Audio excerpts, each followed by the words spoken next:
cari amici. Eh bien, aujourd'hui, avec moi, deux grands garçons, enfin au moins un grand garçon et un garçon un peu plus chauve, sicilien d'origine, français mais d'origine italienne. Chers amis, vous voyez qu'on est en plein dans la gastronomie italienne, hein. C'est pas de la cuisine, c'est de la gastronomie, avec des produits simples mais des produits bien faits.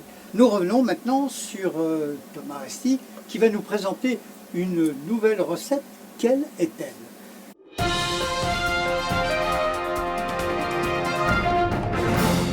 Alors, les mezze rigatoni que je vous montrerai après, ce sont des pâtes assez courtes à la matriciana. La matriciana, qu'est-ce que c'est? C'est une sauce tomate, donc ça va être le premier poste que l'on va présenter.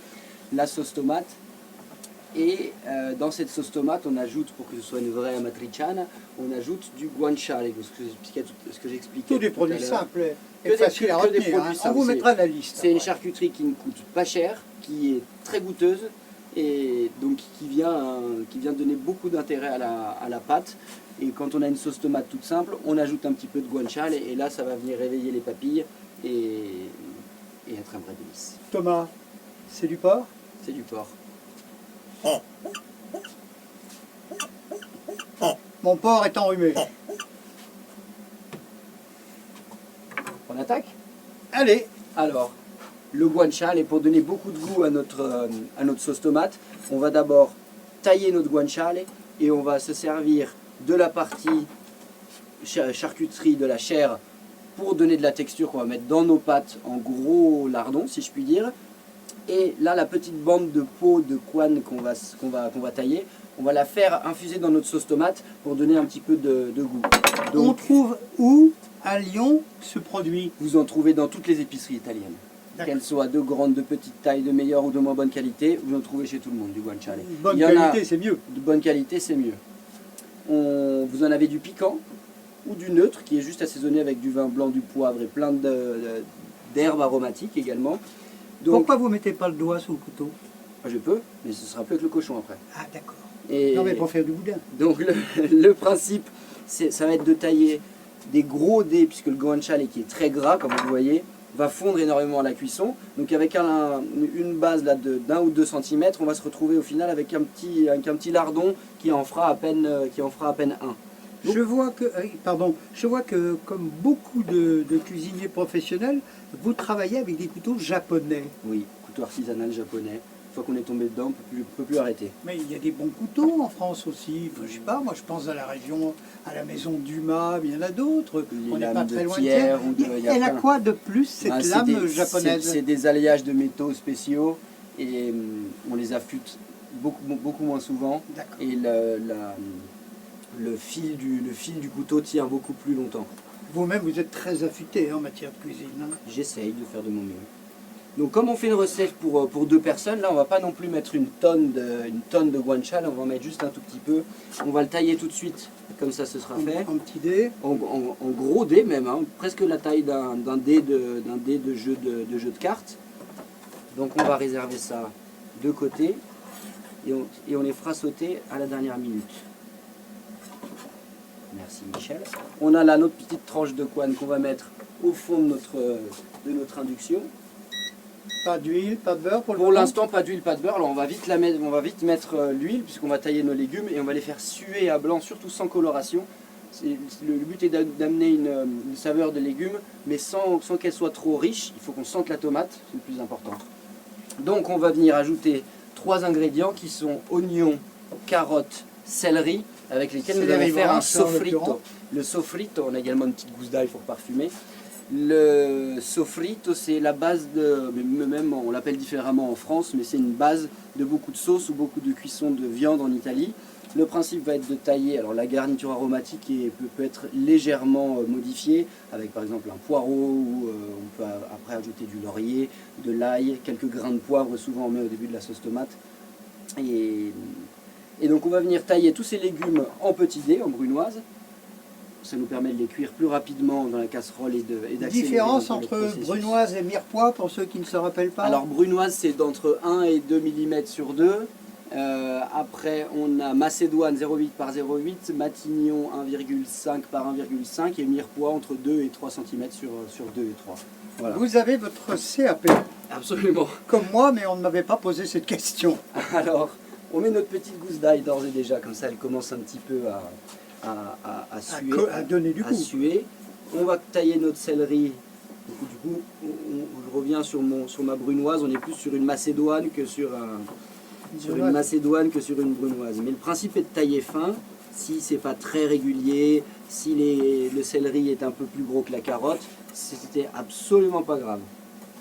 C'est amusant parce que j'ai moi-même fait un risotto et j'ai procédé ainsi pour donner du goût à la fois à mon risotto, mais également cette préparation à base d'échalotes, de céleri taillé en brunoise, je l'ai mis au fond d'une assiette de velouté fin de châtaigne. Des petites châtaignes au-dessus, un velouté fin bien blindé, très fin, c'est pour ça qu'on l'appelle velouté fin, et ben c'est pas mal. Ça a l'air bien votre recette, Michel. On l'essaiera la prochaine fois? Oui. L'oignon, alors vous avez vu la carotte, on n'a pas tout mis parce qu'on fait assez peu de sauce tomate. Matumi, c'est du japonais. Oui. Et donc on va émincer seulement un petit bout de notre oignon. Voilà. Ciseler, même pas émincer.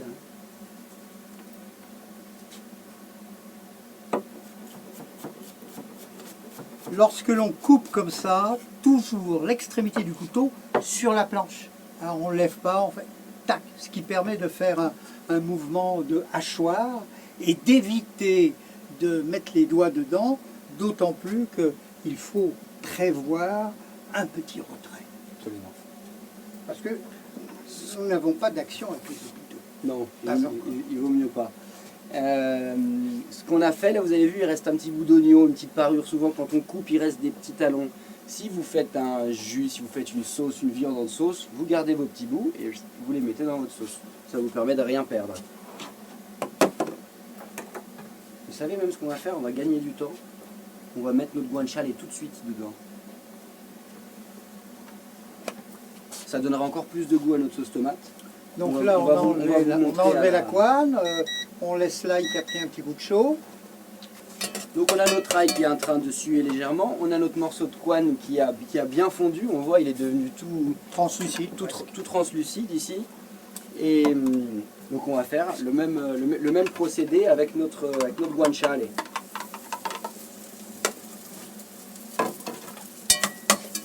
Donc l'idée va être d'en faire sortir quand même pas mal de gras, vous voyez hein, comme c'est très gras comme produit. Il y a du gras qui va s'écouler. Mais ce gras, l'intérêt surtout, c'est de le laisser dans la sauce tomate, parce que dans la sauce tomate, il y a un petit peu d'huile, mais on ne met pas de beurre, on ne met pas d'autres corps gras. Et en fait, c'est le gras du guanciale qui va devenir donner toute cette texture à la sauce tomate un peu suave, un peu légèrement grasse, mais qui va permettre de la lier déjà. Vous me rassurez, parce que s'il n'y a pas de gras là-dedans... C'est triste. Comme elle colore légèrement, on l'enlève pour pas que ça apporte d'amertume. Donc ici dans notre guanciale, on va maintenant ajouter notre garniture aromatique pour faire notre sofrito.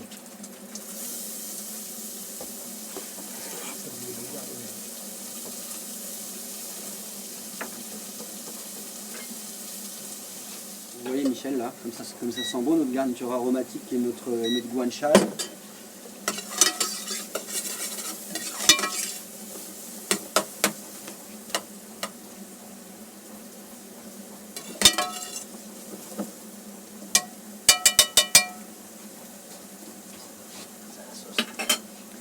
Et donc on va ajouter une pulpe de tomate. Alors dans le commerce vous trouvez plusieurs choses. Il y a de la pulpe de tomate, il y a de la passata qui est juste une tomate cuite et mixée, et de la pulpe de tomate. Le plus rapide on va dire c'est la passata puisqu'elle est quasiment déjà toute prête. Nous on confectionne quand même notre sauce tomate. Donc on a pris une pulpe qui est suffisamment sapide et assez rapide à cuire quand même. Différence entre la pulpe et la purée? La pulpe et la passata, la purée, la pulpe est entière, il y a les graines et il y a des morceaux de tomates, le cœur de la tomate en fait. La passata, c'est des tomates entières qui sont cuites et qui sont ensuite mixées, donc elle est déjà quasiment prête à être agrémentée. À la maison, vous mettez carottes, oignons, céleri, un peu de guanciale et vous versez la passata dessus. En 4 minutes, 4-5 minutes, c'est prêt. Là, il va falloir un temps de cuisson un peu plus long. Ça, pareil, dans toutes les épiceries. Après aussi, selon votre envie, que vous ayez une passata, une pulpe de tomates ou des tomates pelées carrément, vous avez pu faire vous-même ou acheter dans le commerce. La passata, l'avantage c'est que ça va vous faire une sauce lisse qui est assez belle et onctueuse.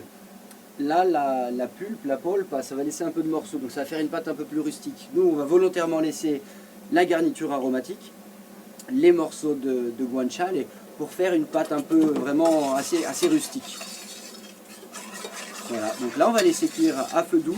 Et puis là, on est vraiment au cœur de l'Italie hein, avec cette sauce tomate. Là. Sauce tomate maison. Donc on va la laisser cuire une vingtaine, trentaine de minutes, striées comme des penne et qu'on connaît dans le commerce. Elles sont trouées au milieu, ce qui permet à la sauce de bien s'imprégner à la pâte de bien s'imprégner de la sauce, pardon. Et les stries servent également à ça. Et l'avantage de ces pâtes, c'est qu'elles sont quand même assez petites, donc on peut les manger facilement à la cuillère et on en profite un petit peu mieux.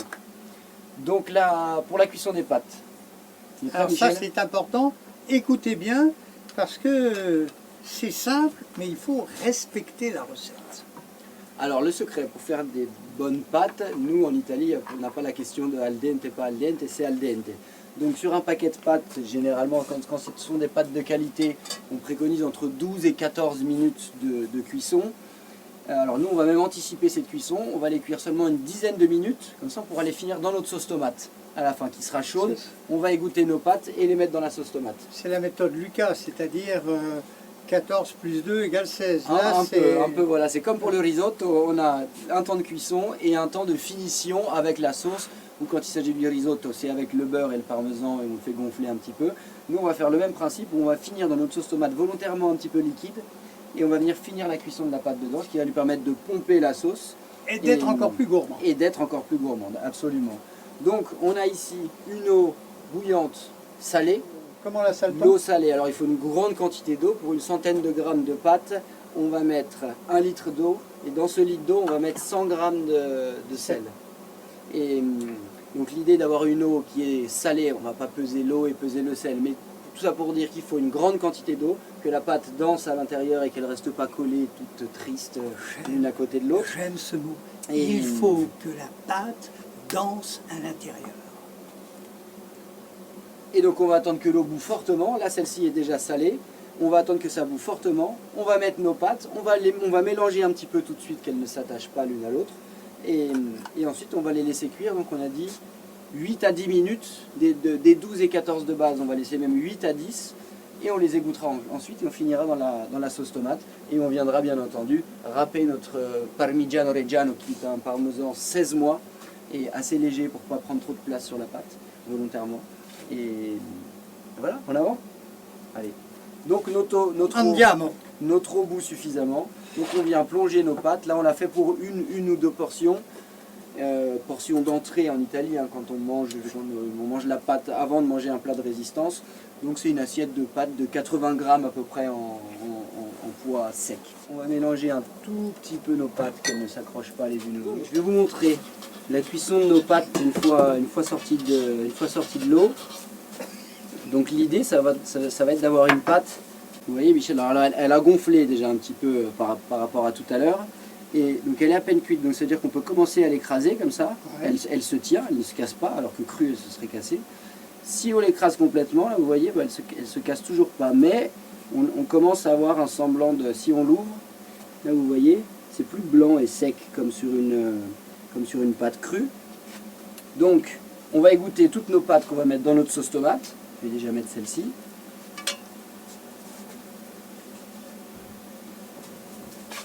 Et donc là, on en revient à nos pâtes qui sont en train de finir de cuire dans la sauce tomate. Hein. C'est comme le principe du risotto qu'on évoquait tout à l'heure.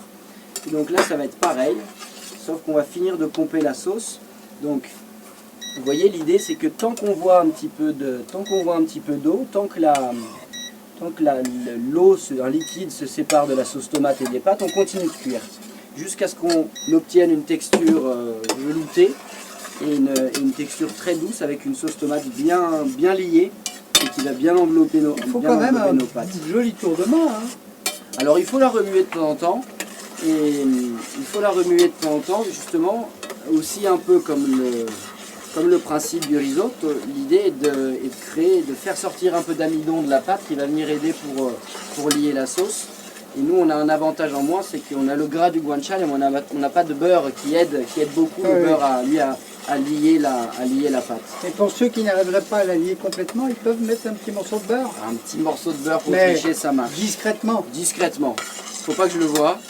Et ce qui est interdit, vraiment interdit, c'est que certains vous le conseillent. Ce qui est vraiment interdit, ce sont tout ce qui est liaison à la maïzena, à la farine. Non mais attends, ça va donner une pâleur Thomas, on est des cuisiniers. Ça va donner une pâleur à la sauce tomate. On n'est pas des sourciers ou des sorciers.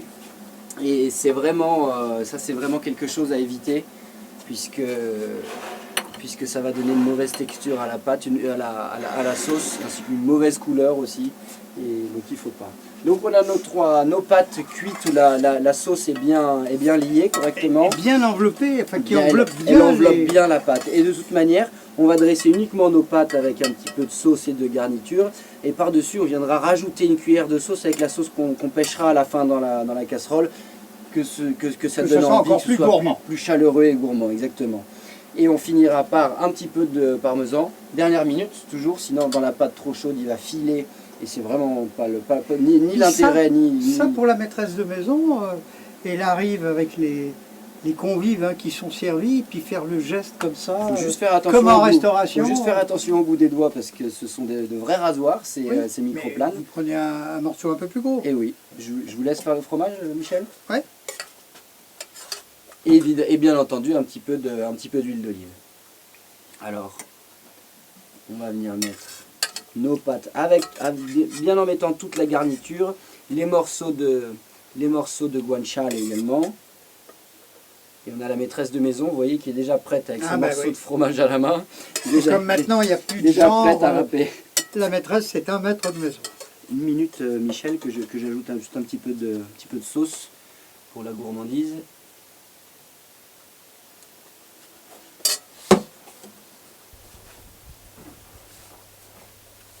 Ah, moi je suis assez généreux. Il faut. C'est bon. Parce que l'Italie c'est la gourmandise, c'est la générosité, mais c'est aussi la convivialité. Parce que la restauration, c'est quand même la convivialité. On est autour d'une table, entre amis. Ah oui, vous êtes encore... Moi je voulais pas mettre du doigt. Comme la mame. Comme la mame, il faut être généreux. C'est la générosité, la convivialité, on est autour d'une table. Et ben voilà, c'est comme ça que l'on vit la gourmandise italienne. On va pour nos convives quand même leur enlever la petite saleté du bord d'assiette.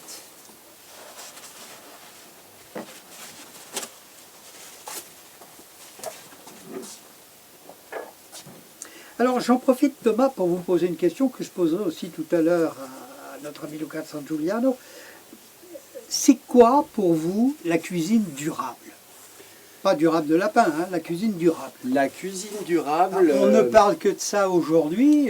Comment vous la percevez, comment vous la vivez et comment vous la pratiquez? Alors pour moi la durabilité, ça va être déjà des produits qui sont simples, peu onéreux, qui demandent peu de transformation, donc pas de manufacture, pas d'industrie, Alors il en faut forcément un petit peu, hein. Si on va acheter des pâtes, tout le monde n'a pas un moulin à la maison pour faire ses pâtes maison, donc il y a certains produits, mais qui restent des produits très basiques, comme un sachet de pâtes d'1 kilo. L'idée pour être durable, c'est de prendre les produits dans un périmètre assez bien gardé. On va pas parler de kilomètres de diamètre à vol d'oiseau, mais plus c'est proche, moins il y a d'impact sur l'environnement. Nous, on a la chance en plus, alors je parle de Lyon, hein, d'avoir un terroir qui est très complet autour de nous.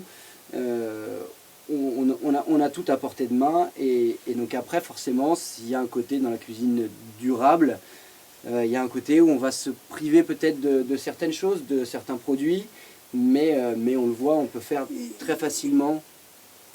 Et Thomas, enfin, pour nous, pour beaucoup, la cuisine durable, bien entendu, ce sont les mets, la façon de cuisiner, mais par exemple, est-ce que dans votre restaurant, c'est pas une question piège, parce que je n'ai pas la réponse, vous conservez les épluchures ou les trop cuisinés? Est-ce que vous faites attention à l'eau? Comment vous la vivez, cette cuisine durable? Alors il y a plusieurs points d'attaque. Nous trions tous nos déchets alimentaires qui sont récupérés par une société qui en fait derrière du compost et qui est redistribué sur divers agriculteurs et producteurs. Comme je vous expliquais tout à l'heure, tout ce qui est parure d'oignon, tout ce qui est réutilisable, on va bien sûr le réutiliser, et donc les bouts de carottes, les bouts d'oignon, les passer dans des jus et dans des sauces. Plutôt que faire un bouillon de veau pour notre risotto, on récupère celui du vitello tonato, ce fameux bouillon qu'on a vu tout à l'heure, et on essaye un maximum comme ça de tirer des petits bouts de ficelle à chaque endroit. Et on a également par exemple au restaurant une carte qui est très, très simple, très succincte, dans le but ni d'avoir de pertes en production, ni d'avoir de restes chez les clients, ou d'avoir des stocks faramineux. Ou d'avoir des stocks faramineux. Le midi, on a 2 entrées, 2 plats, et les desserts sont toujours les mêmes midi et soir. Et le soir, on est sur 4 entrées, une pâte, un risotto et 2 viandes, et c'est encore 4-5 desserts qu'on retrouve. Donc c'est volontairement restreint pour nous faciliter la tâche à nous, parce qu'on peut faire les choses correctement. Et par exemple aujourd'hui, je ne me verrais pas avoir une carte avec 5-6 recettes de pâtes. C'est pas du tout le but. Thomas, soyons concrets. J'arrive chez vous. Quels sont par exemple, ou quel est par exemple le menu type que vous pouvez proposer à votre clientèle? Allez, une entrée, un plat chaud et un dessert. Et puis éventuellement, avec modération, un verre de vin. Alors un verre de vin, oui, sans modération. Si, on est obligé. Vous savez, on est obligé de le lire maintenant.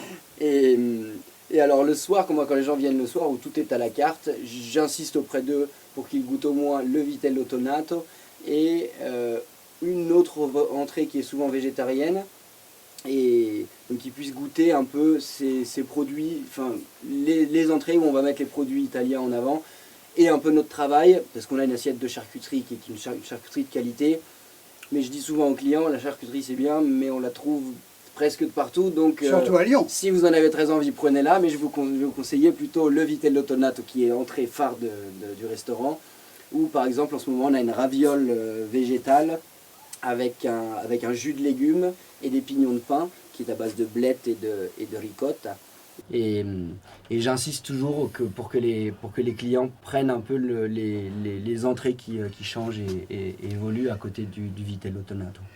Thomas Asti, merci. On a encore une petite gourmandise.